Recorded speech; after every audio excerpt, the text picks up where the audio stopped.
Muy buenas tardes. Tengan todos y cada uno de ustedes. Debo comentar que para mí representa una emoción especial, como estoy seguro para muchos de los que ocupan este espacio para hablar de algo que nos gusta mucho, que es la oratoria, que nos encanta. Venía reflexionando hace un momento antes de llegar a este recinto, que qué paradójico resulta que en nuestro país hay un desgaste, hay un descrédito general por los legisladores, sean estos diputados o senadores. En cambio, llegar a estas tribunas a todos nos emociona y uno se pregunta cómo, ¿por qué? Si a veces su imagen no ha sido muy bien ensalzada en nuestro país, y creo que tiene que ver con la oportunidad de la esperanza que tenemos todos de que las cosas sean mejor.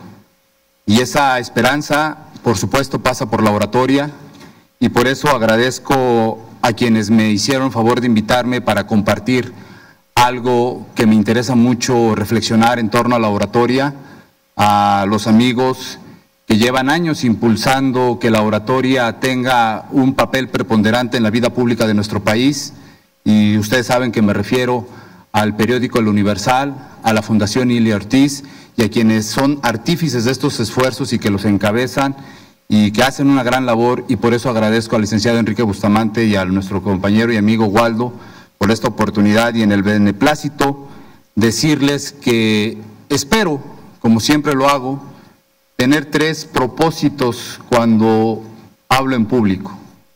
La primera es que quien me escucha pueda tener elementos de aprendizaje en su experiencia, elementos de aprendizaje en esto que es la oratoria, y que por eso estos elementos de aprendizaje les sean útiles. Y ahí yo ya llego al segundo punto, que no solamente puedan aprender algo, sino que les sea útil, y una tercera más, que les guste.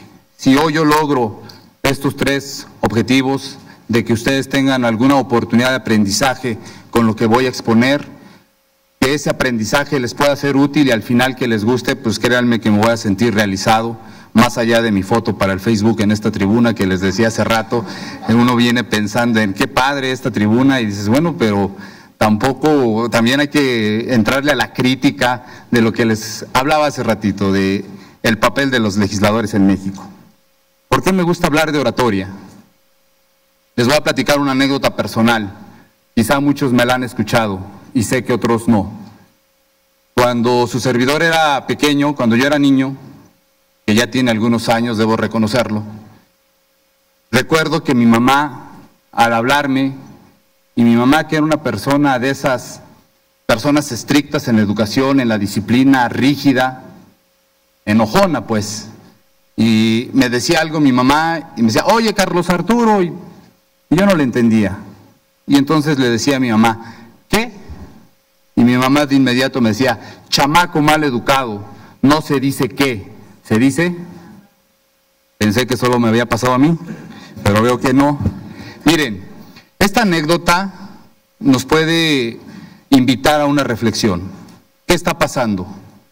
Si alguien, porque además no falla, si alguien quiere hablar conmigo, quiere establecer un diálogo, se quiere comunicar a través de la palabra con alguien, y esta persona no entiende o no escucha, lo correcto es preguntar.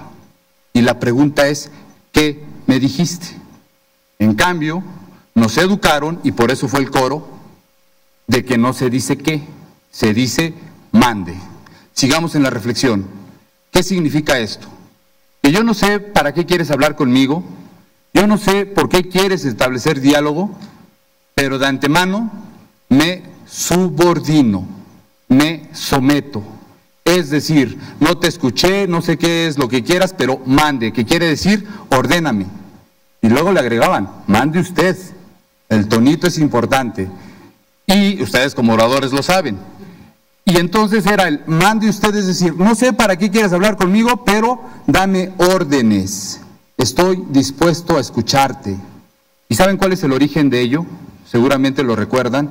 Un decreto que se promulgó cuando inició la etapa de lo que llamamos la colonia con el virrey Carlos Francisco Lacroix, que dijo, sépase de una vez y para lo venidero, que el que nace aquí, o sea, en los indios, nacieron para callar y obedecer, y que no pueden participar ni discurrir de los asuntos públicos. Y así se educaron 300 años a una población y hoy seguimos haciendo el eco y el coro del mande. Pareciera insignificante, para mí no lo es importante desde el punto de vista ahora ya de la programación neurolingüística y del impacto que tienen las palabras en el cerebro. Y continuando con esta reflexión de por qué me gusta hablar de oratoria, es que nos podemos dar cuenta que vivimos en una sociedad altamente matizada por la subordinación, por el silencio, por no atrevernos a hablar, porque nos cuesta trabajo decir lo que pensamos y lo que sentimos, pero cuando rompemos este esquema, porque obviamente estoy hablando de generalidades, cuando se rompe este esquema caemos en el extremo, que es la violencia. Y entonces yo hoy calculo que nuestra sociedad o vive muy sometida o vive muy violenta. Y ninguno de los dos aspectos nos va a servir para mejorar ni en lo colectivo ni en lo individual, y que es la oratoria, es la palabra, es la capacidad para comunicarnos lo que nos va a lograr salir adelante. Les decía hace un momento a un compañero, hace unos meses tuve oportunidad de ir al Perú, en donde tuve oportunidad de presentar el libro que publiqué y dar algunas conferencias, y allá en el Perú hice un ejercicio. Le dije a la persona con la que me fui, estuve en el norte del Perú, en Chiclayo, y le digo, vamos a caminar en una colonia popular allá en Chiclayo. Caminé 1 kilómetro y yo estaba así examinando las calles. Como pregunta abierta les diría, ¿cuántos grafitis creen que vi en 1 kilómetro de caminata en una colonia popular del Perú? La respuesta es ninguna. Y yo le diría, vamos a atrevernos en México a irnos a Ecatepec, o al municipio de donde yo soy, para si hay aquí alguien aquí de Ecatepec no meterme en problemas. Soy del municipio de Zumpango, ahí tienen su casa todos ustedes, y en Zumpango, en una colonia popular, Estado de México, no puedo tener 1 kilómetro de caminata sin ver un solo grafiti. Violencia simbólica, urbana, aunque habrá quien me diga, es arte, posiblemente, pero si no está con el permiso del dueño de la barda, es violencia, y eso va generando violencia. Entonces son los referentes en los que yo digo, aquí en nuestro país estamos educados en la subordinación o en la violencia y no nos conviene, y por eso me gusta hablar de oratoria, esperando que sea, insisto, útil, que sea de aprendizaje y que les guste. Una vez pasada esta referencia de por qué me gusta hablar de este tema de la oratoria, lo voy a ligar a un tema que me decía mi amigo Waldo pudiéramos compartir esta tarde, que es los temperamentos.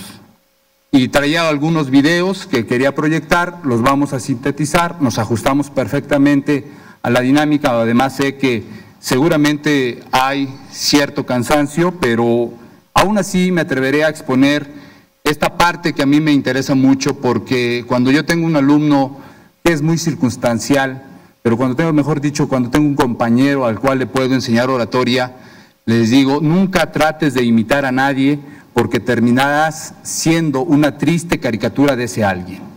Y nos da mucho que cuando tenemos un jefe, cuando tenemos un amigo que admiramos, nos queremos mimetizar y queremos parecernos y tener hasta la entonación y tener hasta el lenguaje corporal parecido a quien admiramos. Y yo digo, eso no nos conviene, tenemos que ser auténticos.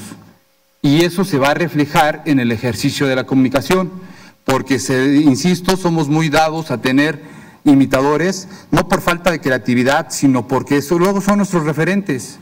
Y sabemos, como le hizo el campeón de oratoria del año pasado del Universal, pues así le voy a hacer yo para ganar el que viene.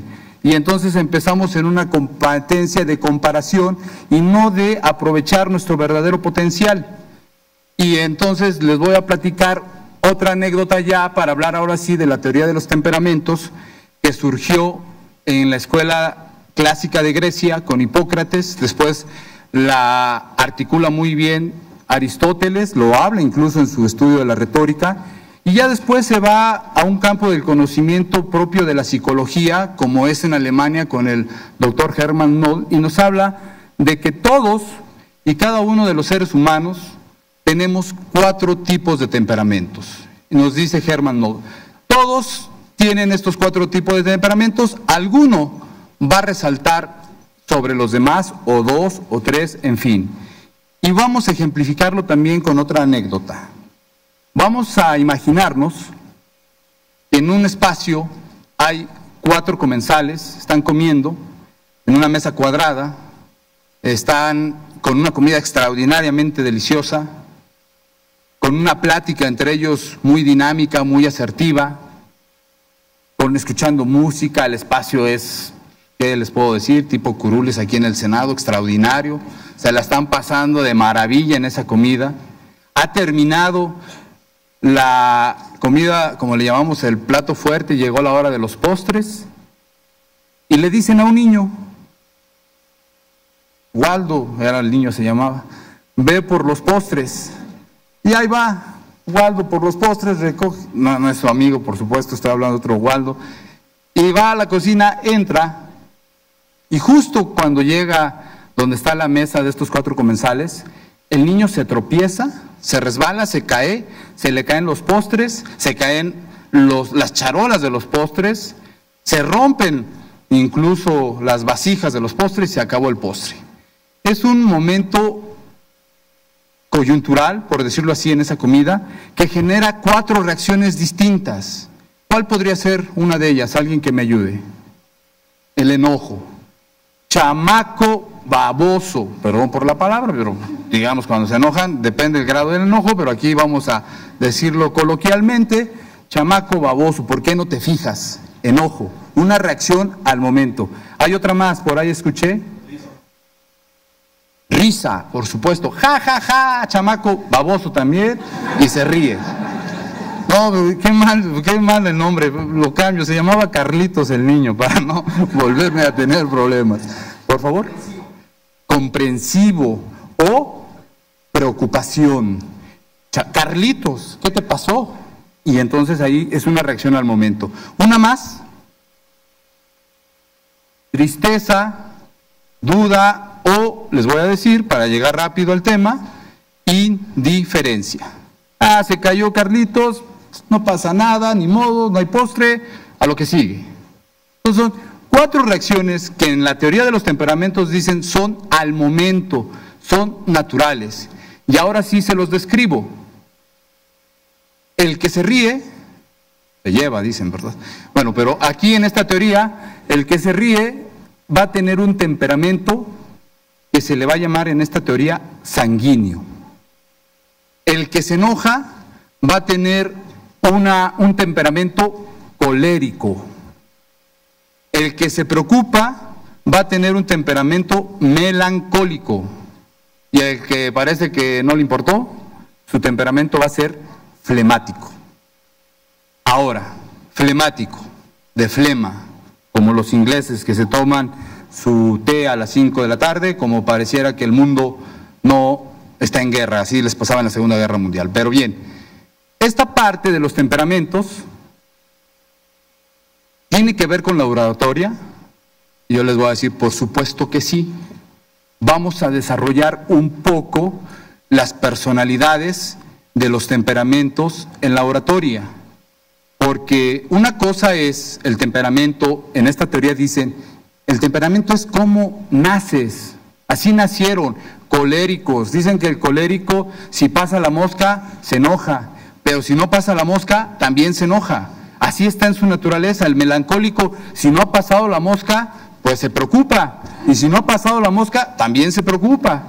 El flemático no le importa si pasa la mosca o no. Y el sanguíneo, pues cuando pasa la mosca se ríe. Entonces, así son los temperamentos. Otras características, por ejemplo, del sanguíneo, dicen, es gente extrovertida, es gente que le gusta llamar la atención, está en su naturaleza. ¿Quién quiere hacer esto? Y son los primeros en levantar la mano. En todas las fiestas de 15 años quieren ser la quinceañera. Dicen que hasta en los funerales quieren ser el muerto. Entonces, bueno, pues está complicado, pero así son. Y a lo mejor, si ustedes se conocen, habrán de decir, ah, ya sé quién puede ser sanguíneo, quién no. En fin, también el colérico tiene sus características. Es una persona que hace bilis, se enoja de todo. Por ejemplo, los coléricos, y esto lo doy más en las clases cuando a veces tengo oportunidad de asesorar a gente que anda en la política, los coléricos les cuesta mucho trabajo el debate, porque se hacen suyos los ataques en una tribuna que ni les corresponden, pero pues, así está en su temperamento y ellos quieren contestar de todas. En fin, es una particularidad que yo les quiero compartir porque si no lo han reflexionado podría servirles para ser mejores oradores, para ser mejores comunicadores, porque también creo, y antes de seguir con ello, se me olvidó decirles que yo tengo un concepto muy sencillo de oratoria que expresé en mi libro Elocuencia Mexiquense, que hace un momento mi amigo Enrique hacía favor de comentar de él. Es un libro ya con una tercera edición, y en ese libro yo defino la oratoria no como el arte de hablar bonito, sino el arte de decir cosas importantes, y que todos tenemos algo importante que decir. En ese concepto de eliminarle a nuestra sociedad violencia y eliminar en nuestra sociedad estos aspectos de subordinación. Regresando, ¿los temperamentos nos definen en la oratoria? Sí, y les voy a poner un ejemplo histórico. Ahí es donde sustituyo los videos por un poco más de esta plática. Martin Luther King, un gran orador. ¿Alguien me podría decir en qué temperamento lo pudiéramos ubicar? Cuando dice, I have a dream, yo tengo un sueño, que un día negros y blancos podamos caminar por las mismas calles sin hacernos daño. Yo tengo un sueño. Casi lloraba el orador. Melancólico. Está aprovechando su herramienta, su conocimiento de sí mismo para saber decir un discurso y comunicar. Y es en donde yo les digo, no nos conviene imitar a nadie. Hay quienes dicen, ese cuate dice chistes bien padres, yo lo voy a hacer, pero a mí no me salen. Porque tu temperamento quizá no está en esa frecuencia. Y entonces hay oradores melancólicos como Martin Luther King. No vamos a poder ver el video, no me sé el discurso de memoria, nada más me sé esta parte de lo importante, tampoco sé inglés, pero se los recomiendo.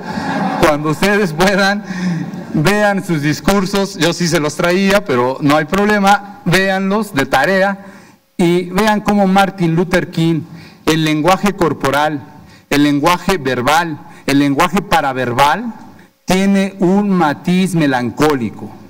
El mismo Barack Obama, en su primera campaña, con una frase incluso melancólica, yes we can, sí podemos, que los norteamericanos podamos progresar en materia económica, sí se puede, pero ahorita yo lo dije en otro tono, pero él era melancólico, y véanlo, incluso le hacen un video extraordinario sus diseñadores de imagen, seguramente algunos lo han visto, en blanco y negro, con cantantes latinos, negros, sajones, de todo, y el video es extraordinario, es un video melancólico que le posicionó en las redes a Barack Obama, y porque él decía que era difícil pensar que Barack Obama iba a ganar porque era el presidente negro, o iba a ser el primer presidente negro, aunque él dijo yo no soy negro, soy café, y así lo dijo, y hacía alusión de que su papá era negro, su mamá era blanca, y dice, pues, yo soy café, y entonces de alguna manera se abría el espacio. Ahí usaba algo de lo sanguíneo que también es Barack Obama, porque es un extraordinario administrador de gestión de emociones a partir de su cifra temperamental. Les recomiendo, a lo mejor me ahondo más, pero a mí el caso Barack Obama me parece extraordinario, cuando va a África y hace catarsis en la tumba de su padre, que él sentía que lo había abandonado, y que cuando va a África se da cuenta por qué su padre no se quedó con él, le llora en la tumba, lo narra Barack Obama y escribe un libro que se llama Los sueños de mi padre y se vuelve un bestseller, y a partir de ahí Barack Obama se vuelve una figura pública y un gran líder de la comunicación. Melancólico. Bien, vámonos a un orador colérico. ¿Alguien me podría? Por supuesto. Adolf Hitler, el mejor orador que yo conozca desde el punto de vista colérico. Quizá le compite Benito Mussolini, que por cierto, ¿se acuerdan por qué se llamaba Benito? Porque su papá admiraba a Benito Juárez. Benito Amílcar André tenía el nombre de un republicano, de un socialista, de un comunista, y él se volvió fascista. Así es la historia, pero era un gran comunicador Benito Mussolini, pero a partir de la cólera, a partir del enojo, a partir de decir frases en donde lo que sobresalía en esta parte de la comunicación paraverbal, que es un poco el tono, se le salía la cólera. Y Adolfo Hitler, como bien lo comenta Ángel, y Benito Mussolini, por supuesto, eran oradores de un temperamento colérico. Y hay más, pero bueno, vamos a seguir avanzando para no pelearnos con el tiempo ni con la comida de ustedes, que es lo más importante. Otro orador en el tema flemático. ¿Alguien me podría proponer una figura? Era más bien aburrido, pero podría ser Calderón, puede ser. Pero yo les voy a decir, para mí, quién sí es un orador flemático: Nelson Mandela. Y les voy a recomendar dos videos. Uno, cuando toma protesta como presidente de Sudáfrica, y otro que es producto de una película que se llama Invictus, en la que lo actúa de manera maravillosa Morgan Freeman, y en los dos están respetados un orador flemático: aquel que no exagera en el lenguaje corporal, aquel que no exagera en expresar una emoción, pero que a partir de un discurso pausado, tranquilo, el argumento, empieza a atrapar a su público, los envuelve y los convence.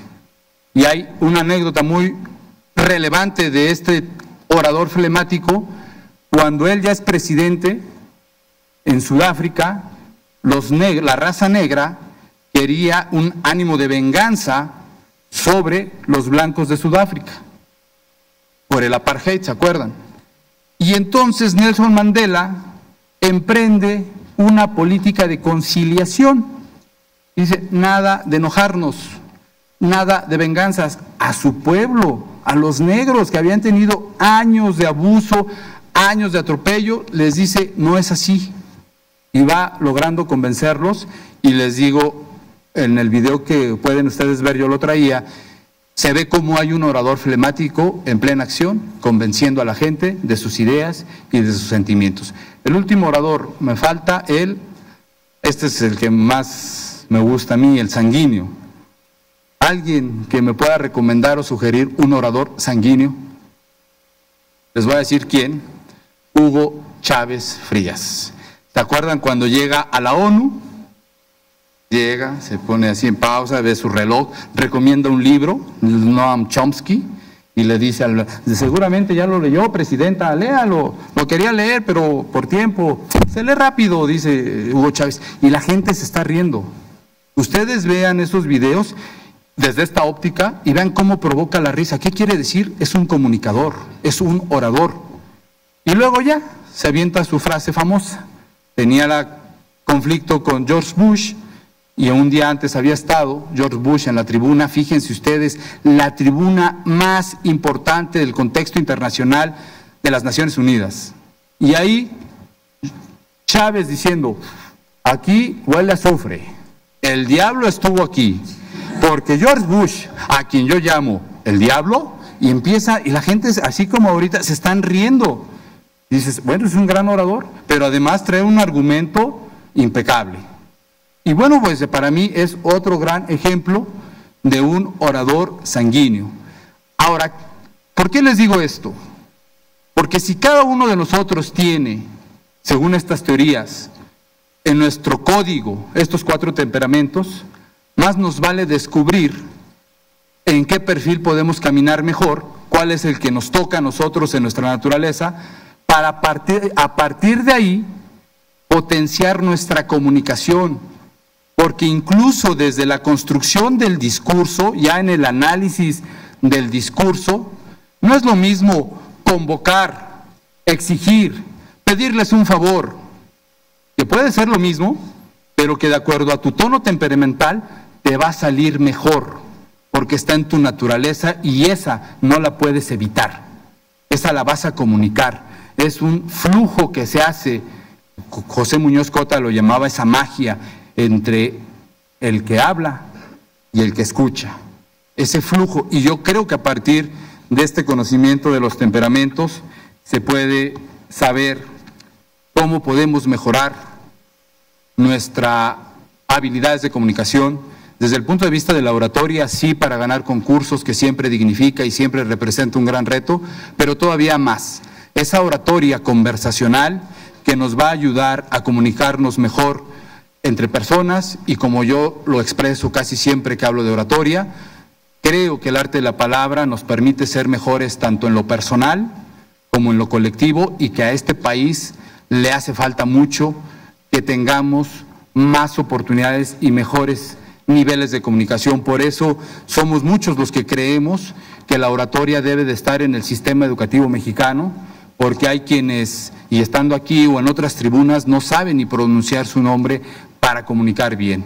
Hay otras cosas que están en juego y que, como dice Bertrand Russell, más importante que maldecir la oscuridad es intentar encender una luz. Y cada que yo hablo de oratoria, quiero aportar algo de lo que a mí me gusta para que haya más luz en este sendero que todos ustedes caminan y que tiene que ver con la oratoria. No, como lo digo también en mi libro, no para ser hombres que brillen, sino para ser hombres que valgan como seres humanos.